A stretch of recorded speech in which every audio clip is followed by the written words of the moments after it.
because many girls can get phenomenal physiques with a copper IUD, dinyl calcium diglucarate, a little bit of Clen, and a little bit of Turkesterone. Those 5 will produce a phenomenal physique if your training, your diet, your health supplementation, your micronutrient intake, and your stress and your sleep and all that stuff is managed accordingly. And then you get into a state where you just look good without any virilization.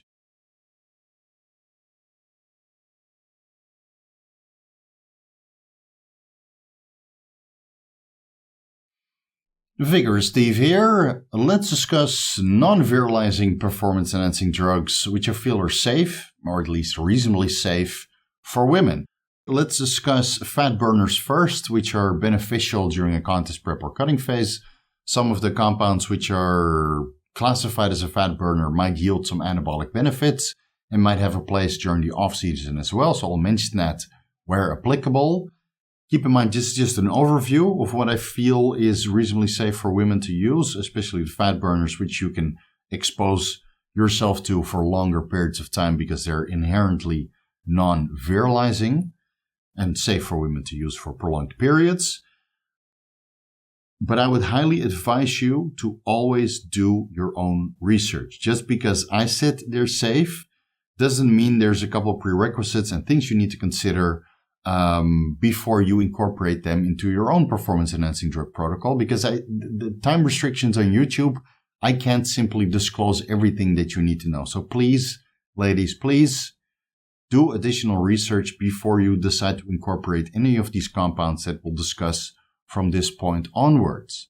During a phase where fat loss is desired, calories are restricted, daily cardio is being performed, 10 to 20 milligrams GDOA1516 and 10 to 12 milligrams SR9009 before cardio and perhaps before the workout at later stages during a cutting phase or contest prep. Again, in the beginning, you get plenty of fat loss just by incorporating SR9009 and GW1516 before fasted cardio. And then as you feel that workout capacity starts to decrease and calories are quite low, and you really have to force the last little bit of fat off, maybe you need an additional serving before your workout. And then there's Yohimbine and Rauwolscine, which block the alpha-2 adrenergic receptors, especially in the lower back, stimulating fat loss from the lower back, especially in cases when it's taken before fasted cardio, so that would be in combination with the GW and the SR and the 5-amino-1-MQ, potentially. Now, a lot of women, they hold their body fat differently, right? And that's why we do the copper IUD and the dinyl and the calcium diglucarate and perhaps an aromatase inhibitor or tamoxifen later down the line. So I feel that for women, Yohimbine and Rauwolscine has its benefits up until a certain point, because you see that with women, the upper body starts to lean out more rapidly than the lower body, right? Men have a stubborn lower back fat. That's why Yohimbine or Rauwolscine, especially Rauwolscine, because it doesn't have so much of this anxiety and shitty side effects that Yohimbine has. So I would always go with Rauwolscine over Yohimbine. Gorilla Mind, very good source of Rauwolscine. You can find my discount code down below. Now, for women, since they hold most of their body fat in the lower body, and Rauwolscine and Yohimbine are preferentially burn body fat from the lower back, I feel that after a certain point in time during a contest prep or cutting phase, it's not required. Now, for some women, they might run that all the way to the end and cut that 2 or 3 weeks out to prevent water retention. Again, blocking the alpha-2 adrenergic receptors results in a bit of water retention during the day. So you would have to cut them out 2 or 3 weeks before a photo shoot to ensure that there's no additional water retention present for perfect pictures. But what I do with a lot of women, especially the women that have done contest prep repeatedly or have gotten into phenomenal shapes, I would cut the Yohimbine or the Rauwolscine out at a point in time where we transitioned into a fat burning protocol which favored burning fat over the lower body, because the lower back was already in shape. There's no fat present. The entire upper body fat distribution is uniform. So I would run maybe 3 to 6 milligrams of Yohimbine or Rauwolscine or a combination of both. There's some combination supplements out there as well. I would run up to 3 to 6 milligrams before fasted cardio per day. and then cut that out. Like for the guys, you would run maybe 9 to 12 milligrams. I know some guys that like 18 milligrams, but I feel that's pretty much overkill. For the guys, you would run 9 to 12 milligrams at most. And then the lower back would get in very good shape over the duration that you're exposing yourself to rauwolscine. But for women, it's not really required to run that all the way through unless they have some stubborn fat areas there. But again, their stubborn fat areas are in the lower body. So you might run Yohimbine or Rauwolscine in the beginning, 3 to 6 milligrams before fasted cardio, and then discontinue that when the upper body is uniformly lean.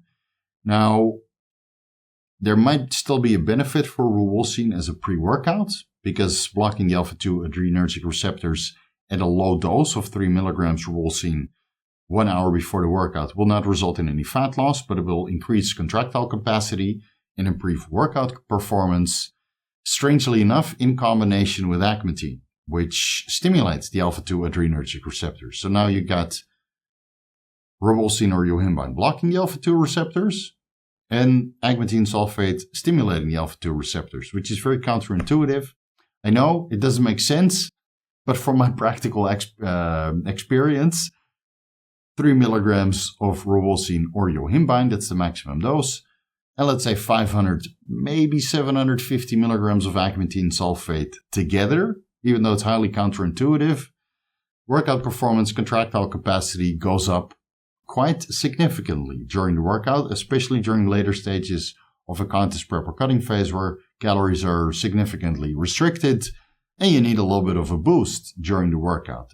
What is also non-virilizing and the first anabolic agent that you can consider as a woman is Clenbuterol. It's even labeled as a anabolic agent on the WADA doping list. So if you compete in drug-tested federations, Clenbuterol is kind of off the table. But if that's a non-issue or you're not competing, then Clenbuterol is actually quite beneficial as one of the first anabolic agents you can consider, whether that's during the off-season or during a cutting phase or contest prep. Now, the dosages during the off-season are reasonably mild, just enough to potentiate a little bit of fat loss. Again, during the off-season, you're going to gain some fat tissue. Part of that is coming off the contest prep or cutting phase, trying to restore some of the body fat that you lost to at least make sure that your period is regular again if you're competing in classes where your body fat has to be really, really low. So you would want to restore that body fat as soon as possible. And then when the period is regular again, has returned, then Clenbuterol might be deployed just to potentiate a little bit of anabolism, help to keep you lean. And a very low dose of 20 micrograms per day is very sustainable and very beneficial during the off-season to potentiate a little bit more anabolism because the Clenbuterol stimulates the beta-2 adrenergic receptors on the skeletal muscle, resulting in better contractile capacity, resulting in a little bit more fat loss when it stimulates the beta-2 adrenergic receptors on the heart, increasing heart rate a little bit accordingly, resulting in a little bit of lipolysis, which is, of course, always beneficial. Also during the off-season, even though it raises free-form fatty acid concentrations in the bloodstream. So again, during the off-season, you don't want to go on too much Clenbuterol, just a low dose to increase contractile capacity and have a little bit of a central nervous system boost, but not to the point that free-form fatty acids in the bloodstream increase to the point you get insulin resistance. Again, because we might also run growth hormone or MK677 during the off-season. Again, some women like to run that for the appetite increase.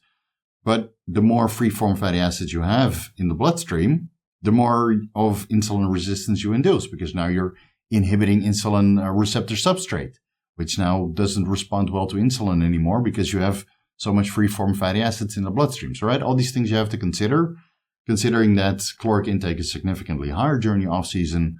20 micrograms Clenbuterol, if you're considering growth hormone or an MK677 at the same time, that would be basically the maximum tolerable dose. And again, how much fat loss are you going to get during the off-season when caloric intake is steep to favor anabolism?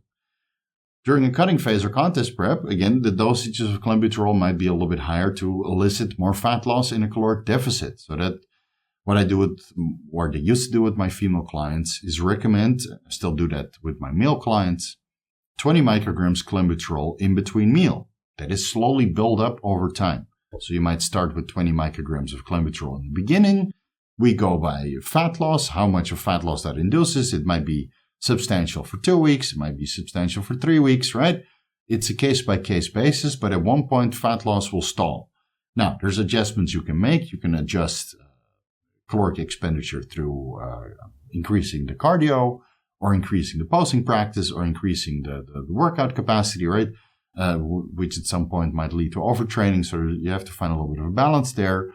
Or you might reduce the calories a little bit, or you might increase the Clenbuterol with a 20 microgram in increments spaced in between the next meal, right? You want to take that on an empty stomach in between meals so you have the best possible absorption.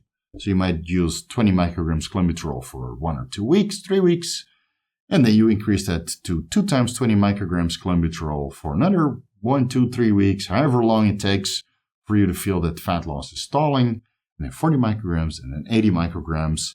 And that's pretty much where most women end up at. That's a very high dose of Clenbuterol, considering that women have a smaller heart, smaller amount of muscle mass, smaller body in general. So 80 micrograms for a woman, that's probably 120 to 160 micrograms for a man when you factor in the body weight, right? So please start low with the Clenbuterol and only build it up as required.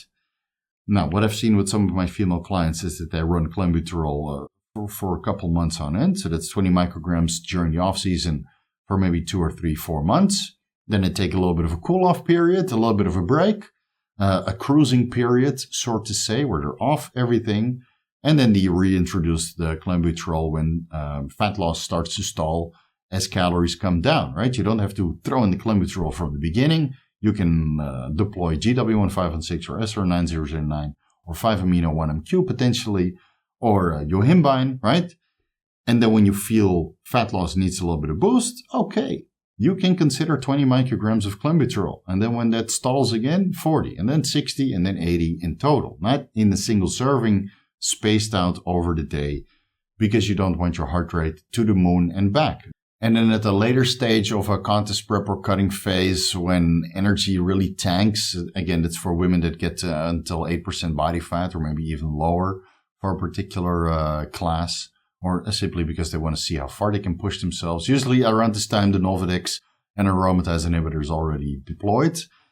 Then the Clenbuterol will make you feel very, very drained and doesn't give you really energy. Now, depending on the country where the client is located at, in Asia, it's pretty much impossible.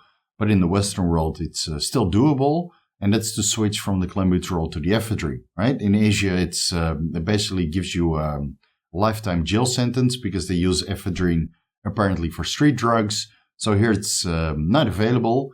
And I would not advise anybody living in Asia to use Ephedrine, again, because it's puts you into a particular legal predicament.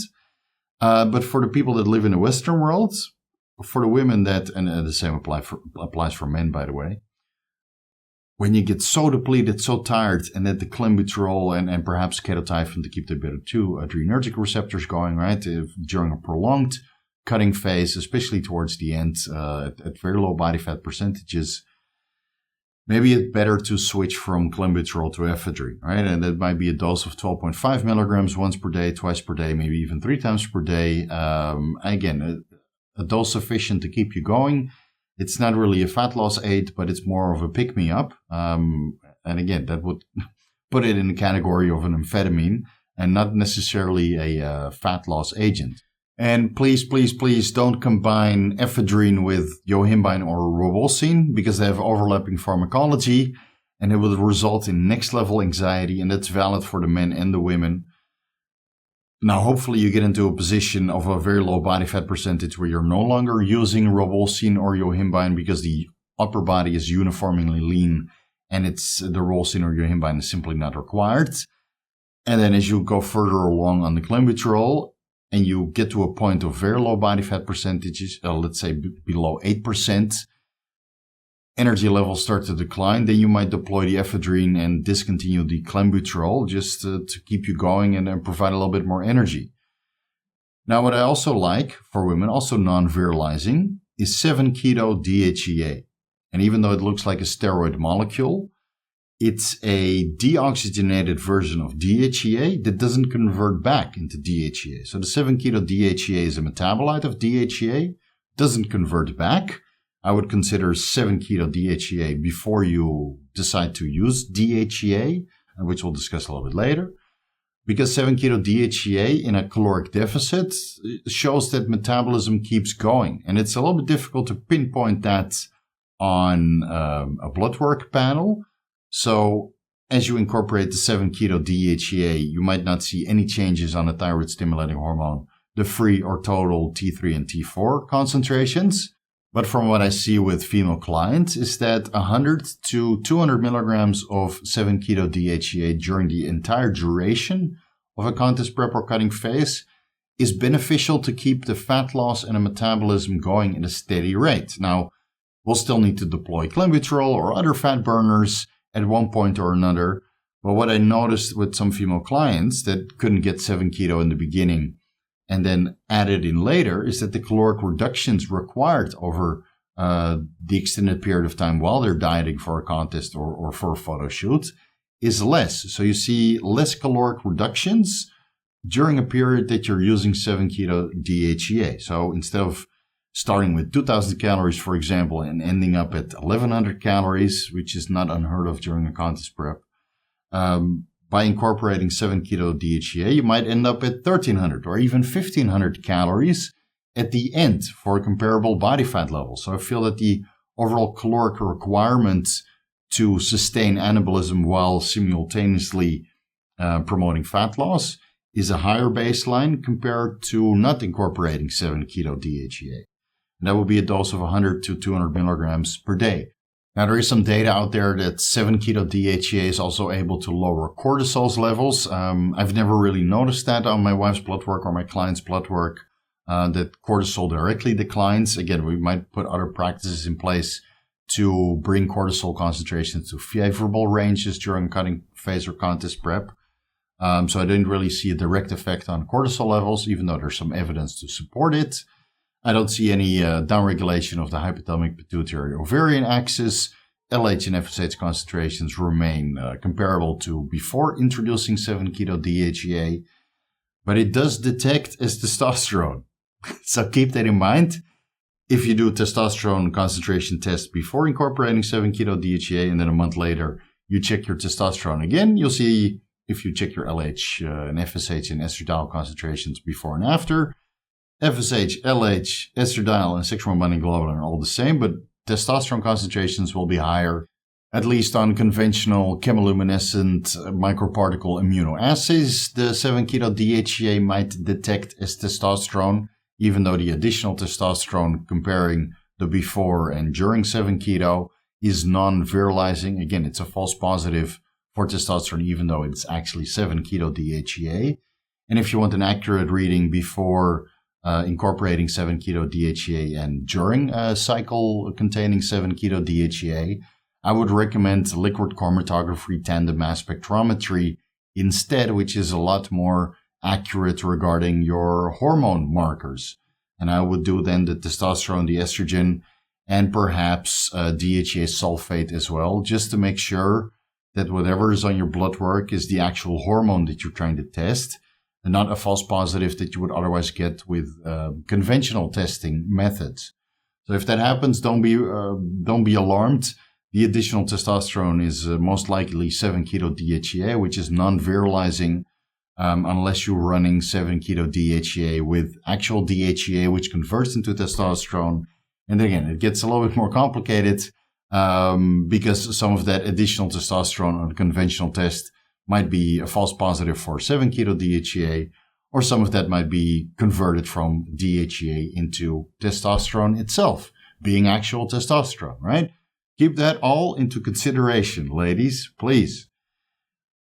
7-keto DHEA, I feel, is beneficial for longer periods of time, so you would incorporate that at the beginning of a contest prep, let's say 100 milligrams once per day, and then maybe later on you would increase that 200 milligrams 100 milligrams morning and evening as you get deeper and deeper and deeper into prep and you feel that caloric adjustments might be too severe to the point where you notice that it's hindering your recovery capability. Again, because you're limited on the amount of anabolic agents that you can choose from, because otherwise that would result in virilization. So we're incorporating 7 keto DHEA to keep the metabolism going and prevent calories from getting too low to the point you get into this state where workout capacity is no longer sustainable and you slowly get catabolic and you lose a little bit of muscle tissue or fullness, right? That's what we're trying to prevent.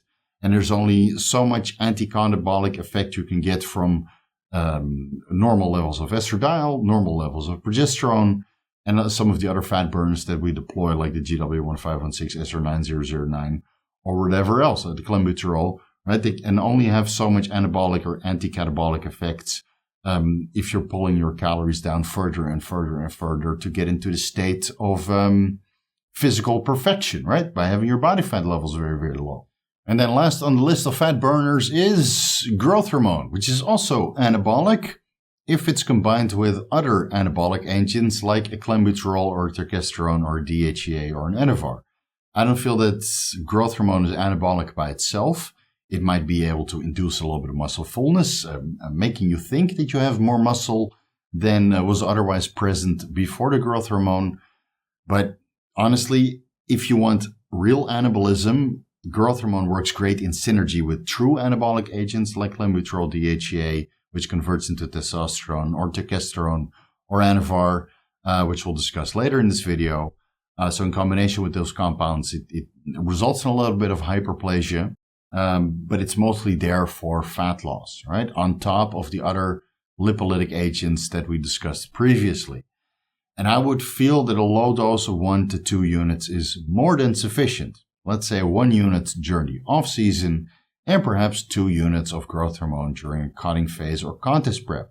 So during the off-season, you would run 1 unit of growth hormone at any point during the day. You can use that before bed to improve sleep quality and raise IGF-1 concentrations a little bit, or maybe pre-workout to induce a little bit of lipolysis and deal with this additional free-form fatty acids so you don't get insulin resistance. 1 unit of growth hormone, it's not going to give you insulin resistance, but you turn this workout or a cardio session into a fat-burning moment because the Clenbuterol is lipolytic and the growth hormone is lipolytic, and now you're actively trying to burn these free-form fatty acids away, and especially if you do that around the workout or cardio, there's no risk for insulin resistance or inhibiting insulin receptor substrate at any point during the day afterwards. During cutting phase or contest prep, again, you strategically place that growth hormone either before bed, either before the workout, or before cardio, or a combination of 2, right? If you split up the dose, 1 unit before cardio, before the workout, resulting in fat loss, perhaps a little bit of an anti-catabolic effect, and compounding into anabolism when it's combined with other truly anabolic agents. Let's get into the real anabolic agents. First thing on the list of true anabolic agents, which are non-virilizing turkesterone. Unfortunately, as of release of this video, it's out of stock. Derek has assured me that it's on the way. When that is, I'm not really sure. Please don't pester us in the comment section. I have no idea when the turkesterone is going to be released. But when it's released, I would advise all the ladies to stock up. That would be one of the first anabolic compounds of choice, because the experiment that I ran with my wife, including myself, right after finishing post-cycle therapy, I wish I had ran turkesterone during the post-cycle therapy, but I was able to use it after the post-cycle therapy. No downregulation of the HPTA or the HPOA. My wife's luteinizing hormone and follicle-stimulating hormones were exactly comparable as before running turkesterone, and so were mine. So it's a true anabolic agent that goes through the estrogen beta receptor pathway, not through the androgen receptor, that doesn't alter hypothalamic pituitary, testes, or ovarian axis functioning. So that means that whatever testosterone or estrogen you're producing, again, we're just in the context of a woman, you see that the FSH, LH, estradiol, and testosterone concentrations remain exactly the same, but you get additional benefits while running turkesterone. Like what I mentioned in the previous video about Nolvadex, I'm not exactly sure if you can run Nolvadex tamoxifen at the same time as turkesterone, because turkesterone goes through the estrogen beta receptor, and tamoxifen could potentially block the estrogen beta receptor. So again, there's a little bit of an overlap. Time will tell if it's suitable to be run at the same time, but if they're incompatible with each other, you would run turkesterone all the way up until the point where you would change to Nolvadex to block the estrogen alpha and perhaps the beta receptors in the lower body and facilitate more fat loss. And then, of course, there's always Anavar and DHEA to keep the anabolism going, right? So you would use the turkesterone for as long as possible to get in peak physical performance. And when you need to up the ante with Nolvadex, for example, assuming that they're not compatible, but I have a suspicion that they are, you would replace the turkesterone for the tamoxifen and then facilitate anabolism through the androgen receptor pathway, right, up until a certain point.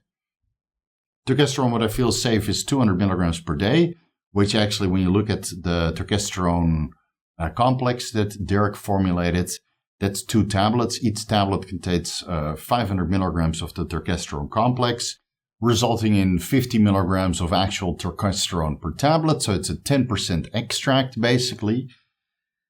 So you would need 2 tablets to get 100 milligrams of actual turkesterone, or 1,000 milligrams of this turkesterone complex that Derek produced for the Gorilla Mind supplement line. I don't believe that anybody has this particular complex available. I do see turkesterone on eBay or Amazon. If you can't wait, feel free to give that a run. All the experimentation that I've done with myself and my wife were based on the Gorilla Mind turkesterone complex that Derek designed. So I'm not really sure how your blood work is going to change based on these turkesterone formulations that don't include this complex. So a little bit of caution is advised, but it might still just work the same. So what I noticed with my wife is that 100 milligrams of actual turkesterone, 2 tablets per day, spaced morning and evening. We tried pre-workout, morning and evening. We didn't really notice a difference. Feel free to take a pre-workout, right, to have it all available while you're working out and send all this turkesterone to the tissue that you're actively training during that workout session. It might have an additional anabolic benefit. We didn't notice that, but at any dosing protocol, we noticed that my wife got her muscle memory back significantly faster, right? So 100 milligrams of turkesterone per day is beneficial. I feel that the maximum dose peaks out at 200 milligrams turkesterone for women. My wife didn't notice an effect beyond 200 milligrams, so we tried 300 milligrams turkesterone for a while. Blood work didn't really change. Lipids stayed the same. Follicle-stimulating hormone, luteinizing hormone, testosterone levels, estrogen levels, it all stayed the same. Strength went up a little bit, but overall body composition stayed pretty much the same. So I feel that the maximum dose for women, based on my wife's results, what I've seen with some of the Gorilla Mind athletes or women that ran turkesterone as well, I feel that the maximum dose is pretty much, or the maximum effective dose is pretty much 200 milligrams per day. So that's 4 tablets of the Gorilla Mind turkesterone complex, 2,000 milligrams in total, resulting in 200 milligrams of actual turkesterone. Yeah. That's pretty much the highest dose that women can benefit from. And I didn't notice an additional effect, keeping costs into consideration beyond 200 milligrams. So for 300 milligrams, okay, the strength went up a little bit, but I don't feel that it's worth the additional costs from what I've seen with my wife. So again, you're free to experiment. I didn't see any adverse effects on my wife's blood work results. So maybe you're significantly bigger, more muscular, stronger than my wife. You might be able to get away with 300 milligrams turkesterone. I do see some guys running 300 milligrams turkesterone and they get great results. So again, considering there's no adverse effects as of now, feel free to run that experiment by yourself. My wife ran that experiment, but you might get more benefits from a dose increase from 200 to 300 milligrams. So that will be an anabolic of choice that doesn't potentiate effects through the androgen receptor pathway because it goes through the estrogen beta receptor pathway. Non-virilizing doesn't change hypothalamic pituitary ovarian axis functioning.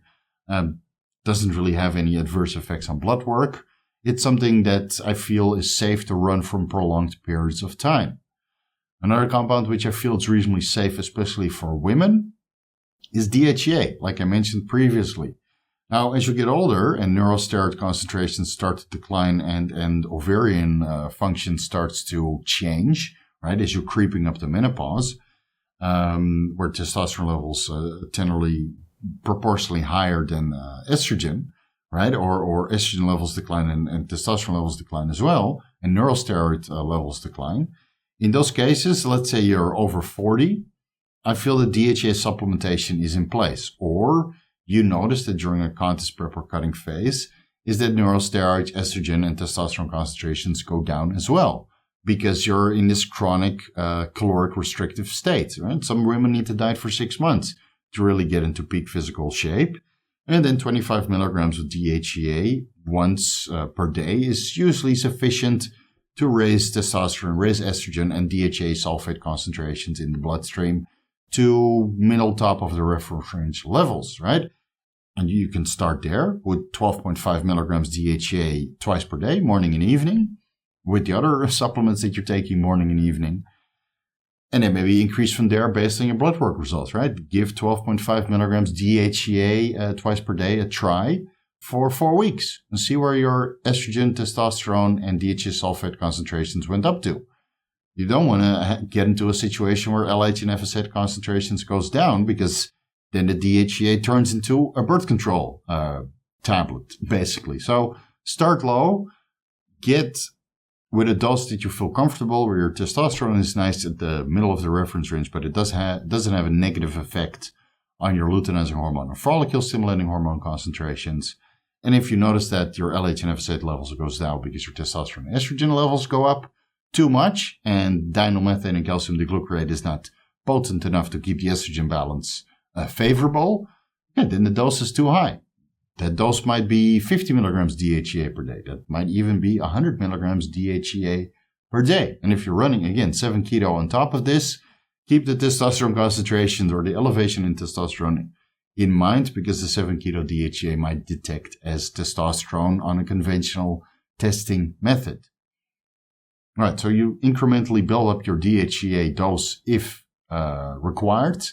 Right, for the younger women, it's not really required. Their neurosteroids, their testosterone, their estradiol all stays favorable during a contest prep or cutting phase. I saw that with my wife. She never had to use DHEA, even though she's 37 now. Even now, she's not at a point where she needs DHEA. But older women, 40, 45, maybe even 50 up, maybe they want to make some lifestyle changes. They're in that Jennifer Lopez banging body still, and they want to get in a little bit better shape. Okay, DHEA supplementation might be beneficial to keep DHEA sulfate, free DHEA concentrations, obviously, testosterone and estradiol concentration, all nicely balanced. Right? And then that results in a little bit of anabolism, because now testosterone is in the top or slightly over the reference range, again, just like it potentially was in their younger years, right? So it's a little bit of a hormone replacement therapy practice that you can consider before resulting to exogenous testosterone administrations, which again, at later stages in life, some women like that, feel a little bit better sex drive and a little bit more confidence. But it highly depends on your individual risk to reward assessment. And again, if you go with exogenous testosterone, I would recommend you get some guidance, either through a hormone replacement clinic or through a knowledgeable coach that is, or that used to be specialized in women, right? Because they do have the experience to give some advice when it comes to exogenous testosterone in female cases. Last thing I want to discuss, and I'm sure many of you came here through the timestamps. If you did, press the like button, leave me a comment for the algorithm. If you're a lady and you went straight to the Anavar, do what's right and boost the algorithm for me. Highly appreciate it. I feel that the only anabolic androgenic steroid which is safe for women to use for prolonged periods of time is Anavar. Anavar, Anavar, Anavar, Anavar, Anavar. Anavar is the best. Okay, now I'm sounding like I'm promoting it, but really, if you keep the dose moderate or extremely conservative, as most other contest prep coaches would say, Bro, 2.5 milligrams Anavar, are you crazy? That's not going to do anything. Yes, it does over the period of a year. 2.5 milligrams of Anavar is so tissue selective, and at least the data is there that it's tissue selective on skeletal muscle. And I've done this with a decent amount of female clients. 2.5 milligrams Anavar, 20 micrograms of Clenbuterol, 1 unit of growth hormone, 1 year straight, or 6 months straight, or 9 months straight. 0. No, that's somebody else. No virilization. Really. No virilization over the period of years. Years.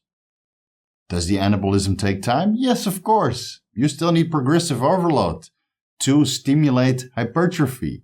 You still need a micronutrient surplus and a caloric surplus and not missing meals and not missing workouts to really put that 2.5 milligrams of Anavar and perhaps a little bit of Clenbuterol and growth hormone to work. You're not going to get a physique for free running 2.5 milligrams of Anavar. But the physique that you develop won't have virilization. It won't have clitoral growth. It won't have voice changes. It won't have loss of period, assuming that your micronutrient intake is carefully managed and you're not very low body fat percentages, at which case Anavar might be a little bit higher, but we'll discuss that after this. No unwanted hair growth or hair loss, and no acne. Well, acne might still occur because that also has to do with hormonal fluctuations. And of course, if you're actively sustaining your menstrual cycle with proper nutrition, then hormonal fluctuations will occur and you might still get acne if you're prone to it. But the acne will not come from the compounds that you're taking because you're keeping the dose so low that they're not potent enough to induce any acne. Again, acne might come from dietary changes or cheat meals or hormonal fluctuations, but it will not come from the compounds that we discussed in this video up until the dosages that we're discussing in this video. So I feel that Anavar 2.5 milligrams is reasonably safe for prolonged periods of time. Again, individual response will determine if you do end up with virilization later down the line. Personally, I haven't witnessed it, and I've helped several women for years on end that ended up in the wellness class with a decent physique without any virilization. So really, from my experience, it says that 2.5 milligrams of Anavar per day is very tissue selective. I feel that's safer than SARMs, which again are not FDA approved, but it's very important, very, very, very important that the Anavar is real and accurately dosed. And again, a lot of the Anavar is going to be through the underground market, the underground labs, the gray area supplementation websites. Send it in for testing, right? A lab max or a Roy test is not enough because it will only tell you if it's Anavar or Winstrol or Anavar and Turinabol or another pharmaceutical ingredient, but it will not tell you the purity and it will not tell you the milligram dose of a tablet. And that's what you have to figure out because you don't want a 10 milligram tablet that's actually 15 milligrams. It doesn't really happen in the underground lab scene. But if 10 milligrams is 7 milligrams, okay, now you get a lower dose than you expected. And now you don't really know if your individual response is not adequate or the dose is simply too low. But increasing the dose, you're not really sure if that's going to lead to virilization. Because if you're increasing the dose beyond what you expected, right, then again, you might get into a case where you start to notice some virilizing side effects. Send your Anavar tablets into Janoschik, which does, I think for $100, they test Anavar tablets. Then you can see if it's accurately dosed, if it contains Anavar and only Anavar, right? Not Anavar and Turinabol. That happens also, or Anavar and Winstrol, or Anavar and methyl testosterone. Right? The underground lab scene, it's not always, you don't always get what you pay for. And sometimes the underground lab doesn't know because they get the raws from somewhere and they don't test it before making tablets or capsules. And then, it ends up with the end consumer, and then you're going to have to pay the price with these virilizing side effects later down the line. So, locate Anavar, minimum order, if you have to. Send it in for testing. When it comes back 100% accurately dosed, active pharmaceutical ingredient as you want, being Anavar, nothing else, nothing on top of that. And, well, I don't think Janosik tests the uniformity of the tablet. So, again, you're running a little bit of a risk where potentially 10 milligrams of the Anavar is located in one quadrant and you split that into fours, and three quarters don't have any Anavar, and the unlucky quarter that you took contains 10 milligrams of Anavar. Again, uniform distribution of Anavar, active pharmaceutical ingredient, occurs with underground labs. It doesn't occur with pharmaceutical grade Anavar, but there's not so much pharmaceutical grade Anavar going around. You might still be able to get Anavar through a compounding pharmacy in the United States, but those tablets are like 20 to 50 milligrams, and that's pretty difficult to cut into 2.5 milligram pieces as well. Again, all of this you have to keep into consideration. If you don't want virilization, women, please, you have to put extra special attention into all these compounds that you might consider, right, because you want results now and long-lasting results, or prevention of long-lasting side effects. And again, the virilization is mostly topical. It's not like what the bodybuilders expose themselves to the kidney failure and the liver failure and looking 400 years older than you actually are, or the hair loss going completely bald. Like, that's way worse with the men. But if you care about femininity, really, you have to put everything into place to ensure that the products that you're taking are of the utmost highest purity and quality, because a small mistake or a small oversight will result in virilization. And it might take a while to resolve, or if it can even be resolved. If you catch it early on, you can resolve it. If you just let it progress, you get into a point of non-resolvement, and this virilization and the voice changes will stay with you indefinitely, unfortunately. Send the Anavar into Janosik or another third-party testing method that's specialized in anabolic steroids. And then start low. You can always increase.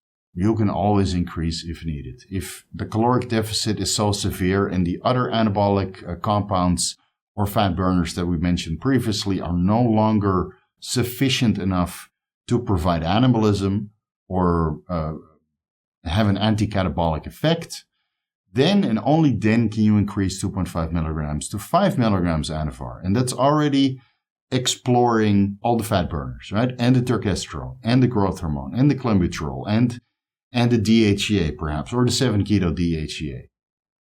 The Anavar's last, right? And then if you really need it, then the injectable testosterone or some of the other injectables, which will, needless to say, will result in virilization, right? Those are no longer safe.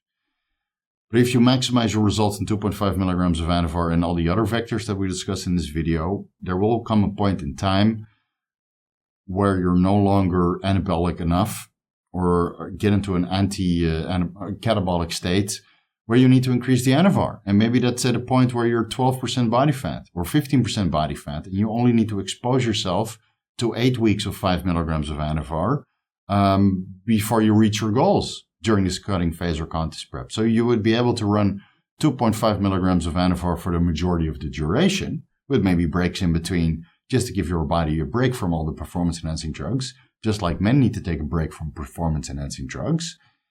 And then when the time is right, when you actually need to, then you increase to 5 milligrams of Anavar. And then maybe later on, if you really need to look bubbly and round, maybe 10 milligrams of Anavar. 2 weeks, 3 weeks at most, right? At 10 milligrams of Anavar, it's no longer tissue selective. And I can see that all around me. And in the Western world, all those girls, they go on 10, 20 milligrams of Anavar, and it goes from being tissue selective to virilizing. Right? You might look good, might look bubbly, might look, thunder thighs, which is highly desirable. And then you open your mouth and you sound like Captain Janeway. It's a bit of a shame, in my opinion. And some women, they don't really care. They don't really mind that cracking androgenic voice. But again, that will stay with you for the rest of your life if you don't pay attention or take care of it in the early stages. So please, ladies, keep in mind that DHEA supplementation is safe up until a certain point. It might be 25 milligrams, might be 50 milligrams, might be 100 milligrams, depending on how much neurosteroids you produce and what your tendency or conversion rate is of DHEA into testosterone and testosterone into dihydrotestosterone, because that will be virilizing. So again, lowest effective dose and just sustain it there. Same for Anavar, 2.5 milligrams for prolonged periods of time, in my opinion, is safe from what I've seen with clients. 5 milligrams is already risk territory, but there might be something to say to expose yourself to 5 milligrams Anavar for 8 weeks at the later stages of a contest prep or cutting phase when you need to. And then maybe at later stages, it might be 10 milligrams of Anavar. But even at that point, 10 milligrams of Anavar is no longer tissue selective, and prolonged exposure to 10 milligrams of Anavar will result in virilization over time. It might be 10 weeks, might be 20 weeks. Again, the women that I've guided through this process never ended up at more than 10 milligrams of Anavar for 2-3 weeks at a time. And then maybe it's 10 milligrams of Anavar plus 10 milligrams of Winstrol, right? For 2 weeks at the end, just to get this phenomenal cosmetically pleasing physique with no signs of virilization. And we do that maybe 5 times, and that's it. That's it. Then you're done. Then you no longer want to expose yourself to these kinds of dosages, because the more often you do it, the more you're risking virilization. I know I'm starting to hammer it in. It's start repetitive now, but I just see it so much around me, where the women, they go all in and they get into a state where they're no longer pleasing to listen to or not pleasing to look at. And again, that if you're single and you're not ending up with a bodybuilder, a boyfriend who can accept those virilization side effects, yeah, it might be hard to find a partner later on in life. I see a lot of women here in Thailand that expose themselves to pretty high dosages of primobolan acetate and Winstrol and Anavar for a couple shows where they ended up at 5th place, didn't even win. And now they're not very pretty or feminine, and they stopped competing too. So now they're just have side effects, which is a shame. Give yourself some time, work through these performance-enhancing drugs as needed, incorporate them when you're no longer getting benefits from safer, milder, less virilizing performance-enhancing drugs, and then just work your way up as desired, because many girls can get phenomenal physiques with a copper IUD, dinyl-methane, calcium diglucarate, a little bit of Clen, and a little bit of Turkesterone. Those 5 will produce a phenomenal physique if your training, your diet, your health supplementation, your micronutrient intake, and your stress and your sleep and all that stuff is managed accordingly. And then you get into a state where you just look good without any virilization. I'll leave it at that. Thank you so much for watching. If you're looking for the most comprehensive guides to bodybuilding pharmacology, you can find the ebooks on my website, vigorsteve.com/shop. You're looking for personalized advice. You're a woman, you still have some questions. You might want to schedule a consultation. You can find the consultation rates in the consultation section on my website. Contact me directly if you're interested. Follow me on Instagram at vigorsteve. Vigorous crew, I know you guys are still with me, and you girls are still with me. You know what to do. If you already liked, no need to do it again. No need to unlike. Just leave it at 1 like. Feel free to post up another comment. Feel free to share with your female friends. Highly appreciate it. Thank you guys and girls so much for watching. And I'll see you in the next video.